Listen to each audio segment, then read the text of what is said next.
હરિઓમ વિદ્યાર્થી મિત્રો, આજે આપણે ધોરણ 7 વિષય સામાજિક વિજ્ઞાન પાઠ આપણો 7મો પ્રાદેશિક સંસ્કૃતિનું ઘડતર. આગળ આપણે અલગ અલગ પોઈન્ટ જોયા. ભાઈ ગુજરાત રાજ્યના ઉત્સવો, તહેવારો, મેળાઓ એના વિશેની ચર્ચા કરી આગળના વિડીયોની અંદર. આજે આપણે ભારતના મુખ્ય શાસ્ત્રીય નૃત્યો કયા કયા છે, બરાબર. નૃત્ય કલા, જેમ આપણે ચિત્રકલા છે, હસ્તકલા છે, એ જ રીતે એમ કહેવાય ભાઈ નૃત્ય કલા નો પણ સારો એવો વિકાસ થયેલો આપણે જોવા મળે છે. ક્યાં? તો ભાઈ ભારતની અંદર, બરાબર. ભારતમાં આપણે જોઈએ તો ખાસ કરીને સાંસ્કૃતિક એક વિશિષ્ટ અંગ તેના શાસ્ત્રીય નૃત્યો છે. હવે સંસ્કૃતિની અંદર આપણે કહીએ ભાઈ એક સારા અંગ તરીકે આપણે શું જોવા મળે છે ભાઈ શાસ્ત્રીય નૃત્યો. એની અંદર અલગ અલગ આપણે ભાઈ જોવા મળશે. કથકલી છે, કથક છે, મણિપુરમ છે. દરેક રાજ્યની અંદર અલગ અલગ છે, બરાબર. આપણે ગુજરાતની અંદર રહીએ છીએ ભાઈ, આપણે ગુજરાતના ગરબા આપણે આવડે છે, બરાબર. એ પણ આપણે જોઈએ છીએ કે ભાઈ દેશ વિદેશની અંદર એટલા જ પ્રખ્યાત છે. તો આ નૃત્યો પણ એટલા જ એમ કે ભાઈ કે એના રાજ્યની અંદર એની ભાઈ એમ કહી શકીએ ભાઈ એની પણ ઓળખ જેવી આપણા ગરબાની ઓળખ છે એ જ રીતે કથક છે, કથકલી છે, મણિપુરમ છે, એ નૃત્યો પણ એટલા જ વિશ્વવિખ્યાત છે, બરાબર. એ કલા પણ આવડવી, નૃત્ય કલા શીખવી અને બીજાને શીખવાડી શકીએ ને બીજાને. આપણે આવડતું હોય તો આપણે બીજાને શીખવાડી શકીએ, ભાઈ એની ટ્રેનિંગ આપી શકીએ છીએ. એ વસ્તુ તમે જોવો છો કે અત્યારે તમે ઘણા બધા એવા ક્લાસીસ ખોલેલા જોવા મળશે, બરાબર. કથક તમારે શીખવું છે કે ભાઈ કથકલી શીખવું છે, કોઈ પણ રાજ્યનું નૃત્ય શીખવું હોય ભાઈ એના માસ્ટર તમને ગમે ત્યાં મળી જાય છે અને એ વસ્તુ આપણે ભાઈ ટ્રેનિંગ દ્વારા ભાઈ શીખી શકીએ છીએ. ભલે એ આપણા રાજ્યનું નથી, બરાબર. અશક્ય વસ્તુ છે નહીં. એ કલા છે અને જો આપણે નૃત્ય કલાનો શોખ હોય તો ભાઈ એ વસ્તુ આસાનીથી શીખી શકશું. પહેલા તો વસ્તુ શું છે ભાઈ રસ હોવો જોઈએ. આપણે કોઈ પણ વસ્તુ શીખવી છે તો એમાં આપણો રસ હશે, ઈચ્છા હશે તો એ આપણે કાર્ય કરશું. ખાલી આપણે એમના કરવા ખાતર કહેવામાં આવે તો કરીએ એ વસ્તુ ભાઈ જુદી થાય છે. હા, ભણવાનું અત્યારે હું તમારામાંથી કોઈને પૂછું ભાઈ કેટલાને ગમે, બહુ ઓછાને ગમતું હશે. બધાય ધરાડ જ ભણે છે. એક ભણવાનો બહુ કંટાળો આવે મેમ, બધાને મોઢે આ જ સાંભળ્યું. એ નાનું કેજીનું છોકરું હોય કે મોટા ધોરણનો કોઈ પણ વિદ્યાર્થી લઈ લો ભાઈ ભણવાનું કોઈને નથી ગમતું. શું કામ? ભાઈ તમારી ઉંમર એવડી છે, ભાઈ તમને એ વસ્તુનું ખ્યાલ નથી આવતું. ભાઈ અત્યારે મારે મોસ્ટ આઈએમપી વસ્તુ આ વિદ્યાર્થી અવસ્થામાં ભાઈ ભણવું છે. જો ભણીશ નહીં તો ભાઈ આગળ મારું ફ્યુચર કેવું છે? બ્લેક. આખો બ્લેકબોર્ડ કાળો હોય ને એવું કાળું ભવિષ્ય કહી શકીએ આપણું. જો આપણે ભણવું ના હોય, ભણવાની ઈચ્છા ના થતી હોય, બરાબર, તો આપણું ભવિષ્ય બ્લેકબોર્ડ જેવું જ છે. આપણે શું કરવું, કઈ દિશામાં જવું, એ બધું જ આપણું બ્લેકબોર્ડમાં આપણે ઘૂસવાનું છે એવું કહી શકીએ. જેને લોકોને ભણવું નથી એના માટે, બરાબર. ને જેને ભણી ગણીને આગળ કેરિયર બનાવવું છે તો એ વસ્તુ જુદી છે, બરાબર. કોઈ પણ કલાની અંદર તમને રસ હોવો અને સાથે સાથે ભણવું એ બે વસ્તુ જરૂરી છે.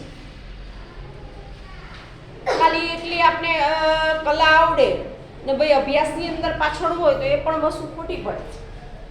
હા, એક વિષય કેવો છે? આપણો શોખનો વિષય છે.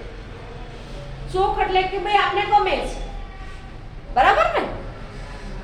ઘણી બધી વસ્તુ હોય, કોઈને ગાવું ગમતું હોય, કોઈને નૃત્ય કરવું ગમતું હોય, કોઈને આપણે જોઈએ ભાઈ સોંગ સાંભળવા ગમતા હોય. એ આપણો શોખનો વિષય થઈ છે. કંઈક નવું આડું અવડું કરવું ગમતું હોય, આડા પ્રશ્ન પૂછવા ગમતા હોય, અલગ અલગનું વાંચવાનું ગમતું હોય. પણ એની સાથે સાથે આપણે પેરેલલ જે નોર્મલ કામ આપણા કરવાના છે, ભણવાનું. અત્યારે તમારી અવસ્થા કઈ છે ભાઈ? વિદ્યાર્થી અવસ્થા છે, 18 વર્ષ સુધીમાં તમે જેટલું મેક્સિમમ નોલેજ મેળવી શકો તમારામાં તાકાત હોવી જોઈએ. એના પછી ભણવાનું જ છે, એવું નથી કે નથી ભણવાનું, પણ 18 વર્ષ સુધી જે એમ કહેવાય કે એક લાઈનમાં રહીને ભણશે ને એને પ્રોબ્લેમ નહીં થાય ફ્યુચરમાં. પણ જે ઉપર ખાબડ વસ્તુમાંથી પસાર થશે એને નહીં ખ્યાલ આવે. એને પછી આગળ એવું જ મળશે, 1 વર્ષ બ્રેક લેવી પડશે, પછી ફરી અભ્યાસમાં જોઈન્ટ થશે. આપણે જોઈએ છીએ, તમને ના ખબર હોય તો તમારી આસપાસ ખાલી તમારી આજુબાજુ રહેતા નજર નાખજો. 10મું ધોરણ ફેલ થાય પછી કેટલા વિદ્યાર્થીઓ શાળા છોડી દે છે. હે શું કામ કે 1 કે 2 વિષયમાં નથી આવડતું ને ફેલ થાય છે, ભાઈ સ્કૂલ છોડી દે છે. હવે તમે વિચારો કે 10મું ધોરણ ફેલ ને કઈ નોકરી મળશે?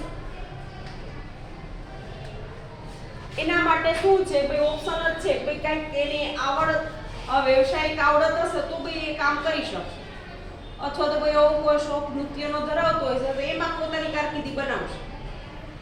બરાબર, જે વસ્તુમાં નિપુણ હશે એની અંદર એને કારકિર્દી બનાવવી પડશે. શું કામ? એની પાસે એજ્યુકેશન તો નથી જ.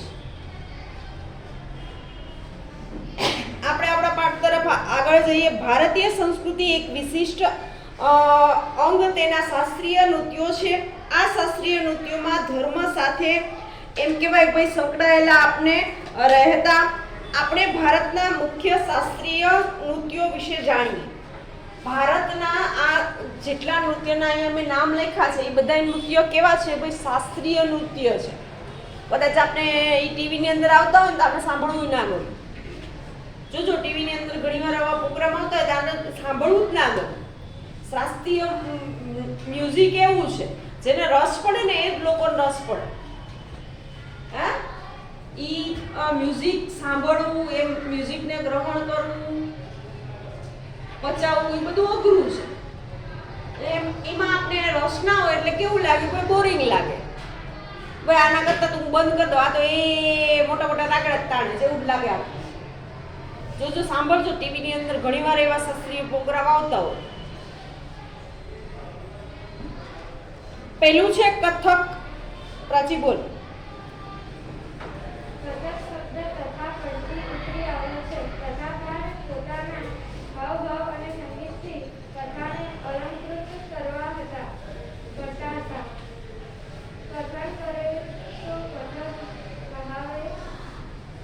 ઉક્તિ.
ઓકે, હવે આપણી સંસ્કૃતિ વિશે આપણે બીજા આ દેશની માહિતી આપવી હોય, બરાબર, કે ભારતની સંસ્કૃતિ શું છે એની ઓળખ આપવી હોય તો આ વસ્તુની ઓળખ આપણે ક્યારે જોવા મળે છે? હમણાં જ આપણે જાન્યુઆરી મહિનો ચાલે છે, 26મી જાન્યુઆરીનો જે તહેવાર આવે છે, રાષ્ટ્રીય તહેવાર આપણો, બરાબર, એ તહેવારની ઉજવણી આપણે ધામધૂમથી કરીએ છીએ. બરાબર, જેટલી પણ સરકારી કચેરી હોય, શાળા હોય, કોલેજ હોય, આ બધી જ જગ્યાએ ધ્વજવંદનનો કાર્યક્રમ થાય છે. એ ઉપરાંત આપણે જોઈએ છીએ દિલ્હીની અંદર જ્યાં એમ કહેવાય કે આખા દેશનું સંચાલન ચાલે છે, લાલ કિલ્લાની અંદર પણ આ વસ્તુ થાય છે, ધ્વજ ફરકાવવામાં આવે છે.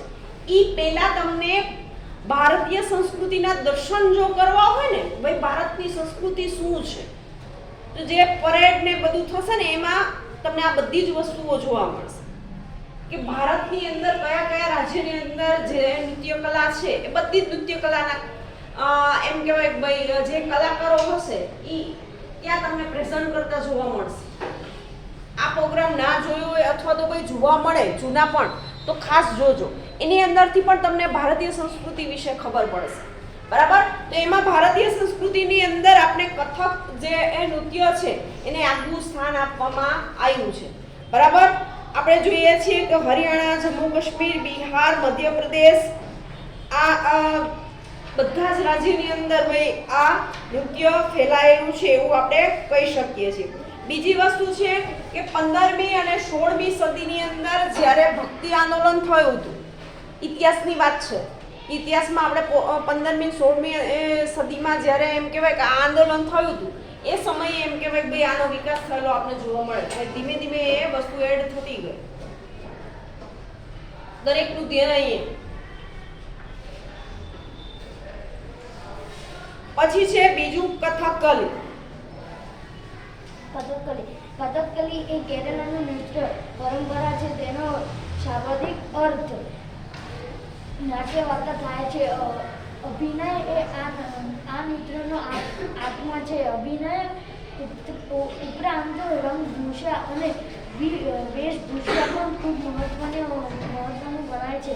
સાત્વિક, રાજસી અને તામસી ગુણો ધરાવતા પાત્રો મુજબની કલાકારોને રંગભૂષા હોય છે. પાત્રો બોલતા નથી પરંતુ પોતાના હાવભાવથી જ અભિવ્યક્તિ કરે છે. હવે આ કથકલીનું તમારા પાઠ્યપુસ્તકની અંદર ચિત્ર પણ આપેલું છે. આ કયા રાજ્યનું નૃત્ય છે? તો ભાઈ કેરળનું. એ વસ્તુ યાદ રાખજો. નાના પ્રશ્નની અંદર આ વસ્તુ હશે ને હશે. આ 7મા ધોરણ પૂરતું જ આપણે યાદ નથી રાખવા. આમાં જેટલા ટોપિક આવે છે આપણે લોંગ ટાઈમ માટે યાદ રાખવાના છે. ગમે ત્યારે આ વસ્તુ પૂછાઈ શકશે. શું કામ? ભારતનો વારસો છે, સાંસ્કૃતિક વારસો છે, આ બધા જ પ્રશ્નો ક્યાંક ને ક્યાંક તમને ફ્યુચરમાં પૂછાશે. તો આપણે લોંગ સમય માટે યાદ રાખવાના છે. ભાઈ કેરળનું કયું નૃત્ય? ભાઈ કથકલી યાદ રાખવાનું છે. એ કેવું છે? ભાઈ નાટ્યાત્મક રીતે વાર્તા સ્વરૂપે ભાઈ પ્રેઝન્ટ થાય છે. તમે અહીંયા જે ચિત્ર આપેલું છે એમાં તમે જુઓ, શાબ્દિક એક્શન સાથે એ તમને આખી વાર્તા પ્રેઝન્ટ કરે છે. હાવભાવ સાથે. મારા એક ક્લાસમાં કોઈને કંઈ કહેવું છે, બરાબર? તો તમે દરરોજ મારી સાથે જોડાયેલા છો એટલે મારા બધા જ હાવભાવ તમને ખબર હશે અને મને તમારા ખબર હોય, બરાબર ને? હું એક્શન સાથે તમને કહીશ તો તમને એ વસ્તુ સમજાઈ જશે કે મેમ મને શું કહેવા માંગે છે. કન્ટિન્યુ એક વિદ્યાર્થી સામે જોઉં એટલે એને ખબર પડે કે હું કંઈક એવું કામ કરી રહ્યો છું, ભાઈ મેમ મને ના પાડે છે. ખ્યાલ આવ્યો? તો આ શું થયું? ભાઈ હાવભાવ ઉપરથી પણ આપણે ભાઈ જાણી શકીએ છીએ. તો આ નૃત્યની અંદર ભાઈ હાવભાવ ઉપરથી ભાઈ પ્રેઝન્ટ થાય છે. એ ઉપરાંત એમ કહેવાય ભાઈ આંખના હાવભાવ. લોકો આંખથી વાતો કરતા હોય. ઘણાને જોજો, આ વસ્તુ આપણે જોવાની, બોલવાનું નહીં. ઘણા બધા ભેગા થયા હોય ને ત્યારે બધા લોકોને આપણે ઊભા રહીને શાંતિથી જોવાનું કે બધા શું કામ કરે છે. કોઈ એવા ફંક્શનમાં ગયા હોય, કોઈ મંદિરે આપણે ગયા હોય ત્યારે એકલા બેસીને આ વસ્તુ જોવાનું, તો તમને ખબર પડશે કે ભાઈ લોકો આંખથી પણ વાત કરે છે. હે? આ વસ્તુ ખાસ ક્યાં જોવા મળે? આપણા ઘરની અંદર એ જોવા મળશે. હવે પહેલાના સમયની અંદર કેવું હતું કે પતિ પત્ની હોય ને એ એકબીજાને નામ લઈને ના બોલાવતા. અત્યારે કોમન વસ્તુ થઈ ગઈ છે. હે? હજી પણ ઘણાના ઘરમાં એના મમ્મી કે પપ્પા એકબીજાનું નામ લઈને નહીં બોલાવતા. હે? બરાબર ને? આ તમે જોયું હશે. તો એ સમયે શું થતું? ભાઈ કોઈ વડીલ બેઠા છે ને તો પણ ઘરમાં એમ કહેવાય પતિ પત્ની હોય એ વાત ન કરે. ઈશારાથી વાતો થતી, ખાલી ઈશારો જ કાફી છે ભાઈ કહેવા માટે કે આમ કરો. હે આ વસ્તુ તમે પણ ક્લાસમાં કોઈ પ્રેઝન્ટ કરો જ છો, મને ખબર જ છે. તમારો ભાઈબંધ હોય ને એને કંઈક તમારે કેવું હોય ભાઈ તમે ઈશારાથી કહી દો, ભલે ને ચાલુ લેક્ચર હોય. બરાબર ને? કરો છો ને? આવું જે કરે છે એ સ્વીકારે છે, અને નથી સ્વીકારતા એવું ને એને ઈ જ્યારે કરશે ને ત્યારે કહીશ કે ભાઈ તે ઈશારાથી વાત કહી. તો આ પણ એક જાતનો આર્ટ છે ભાઈ, ઈશારાથી હાવભાવથી આપણે ભાઈ નાટ્ય દ્વારા પણ લોકોને ભાઈ સમજાવી શકીએ છીએ. હે ઈ ઉપરાંત તમે જુઓ ભાઈ કુદરતી રીતે જે વિકલાંગ છે, જે જન્મથી સાંભળી નથી શકતા, અથવા તો ભાઈ કોઈ એવો અકસ્માત થયો છે, કોઈ સાંભળવાની શક્તિ જતી રહે છે. આપને ખબર જ છે ભાઈ જે લોકો સાંભળી નથી શકતા એ બોલી પણ નથી શકતા. બરાબર ને?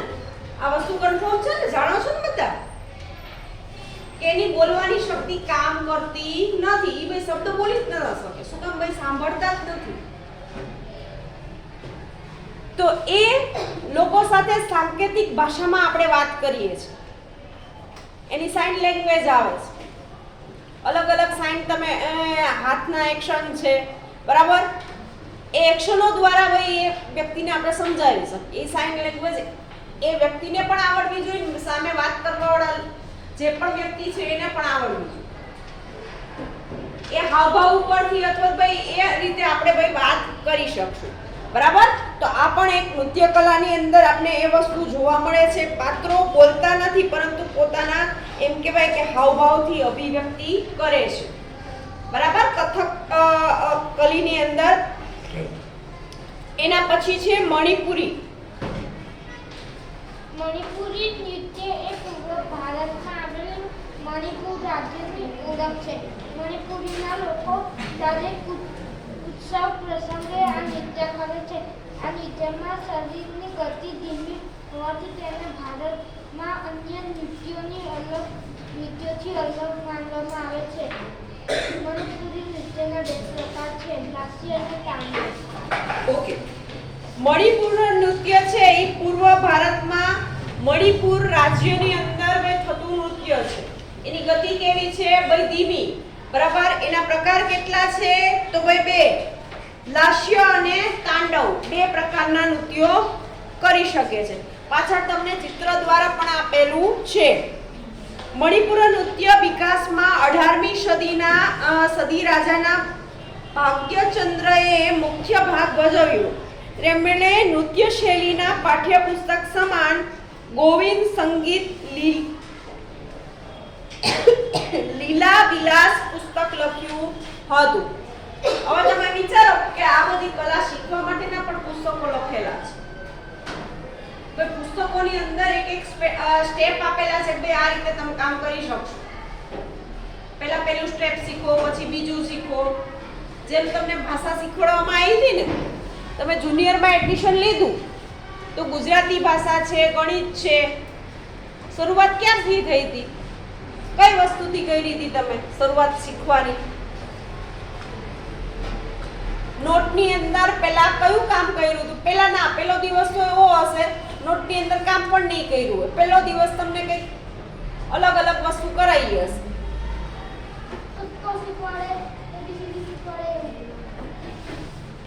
એ બધાની પહેલા હજી કક્કો, બારાક્ષરી, એબીસીડી બધાની પહેલા તમને પરિચય આપશે.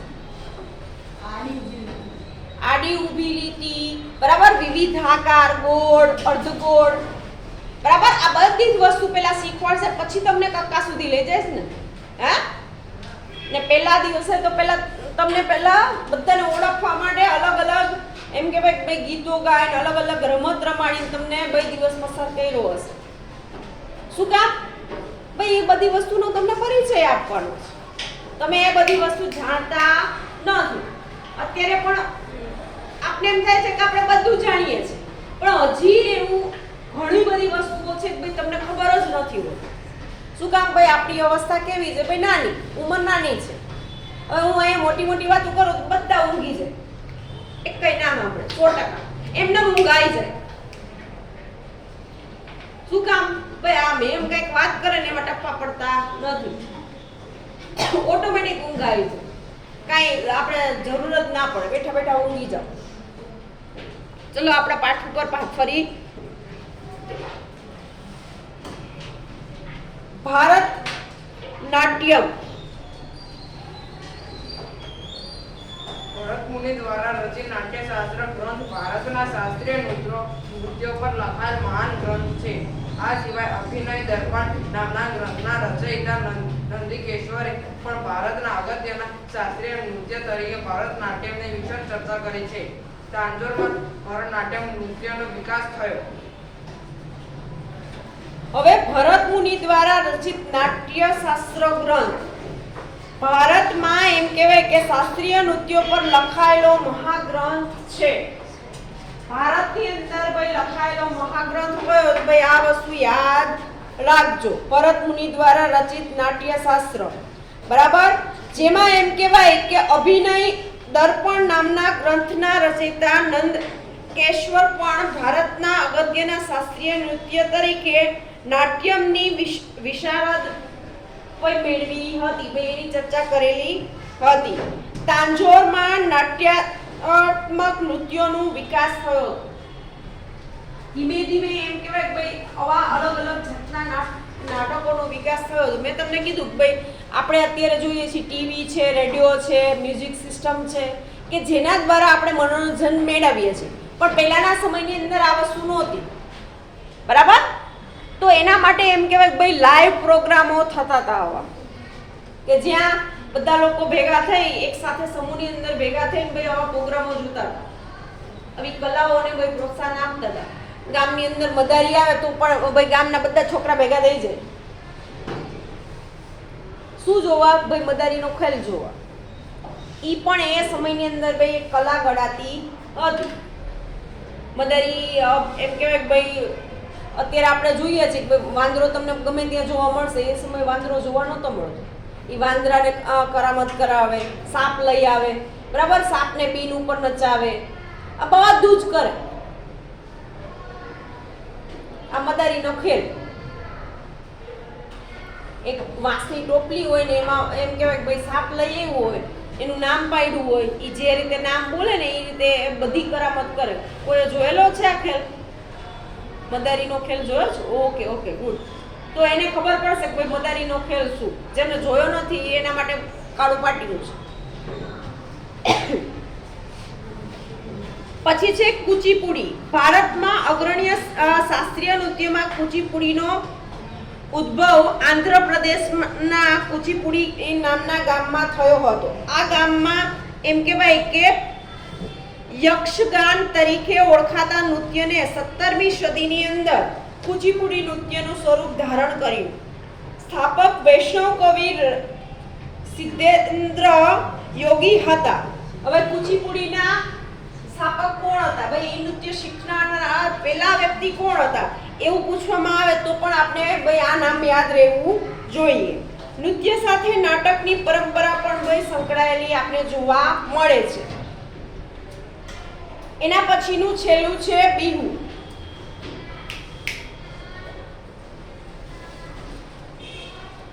બિહુ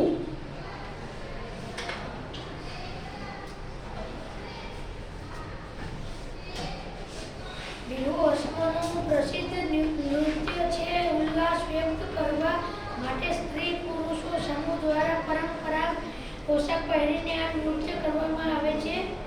આ નૃત્યના હાથ પગનું હલનચલન તથા ગતિ અને સમૂહ નિર્માણ મહત્વનો ભાગ ભજવે છે. ઢોલ, પેપા, ભેંસના શિંગડામાંથી બનાવવામાં આવેલ એક વાદ્ય અને વાંસળી જેવા વાદ્યનો ઉપયોગ આ નૃત્ય કરવામાં આવે છે. હાથ પગના હલનચલન, એની ગતિ, બરાબર.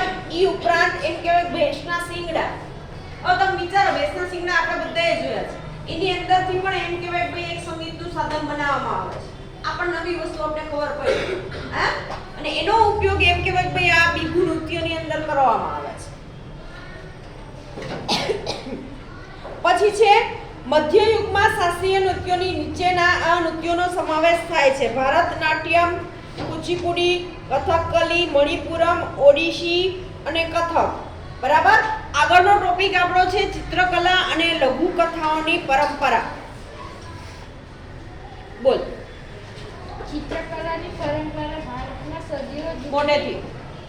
છે, જેનો એક વિશિષ્ટ ભાગ લઘુચિત્રોની પરંપરા છે. લઘુચિત્રો એટલે નાના કદના ચિત્રો. લઘુચિત્રો કાપડ અને કાગળ પર પાણીના રંગોથી તૈયાર કરવામાં આવતા પ્રાચીન લઘુચિત્રો આપણને તાડપત્રો અને કાસ્ટ લાકડા પર દોરેલા આવ્યા છે.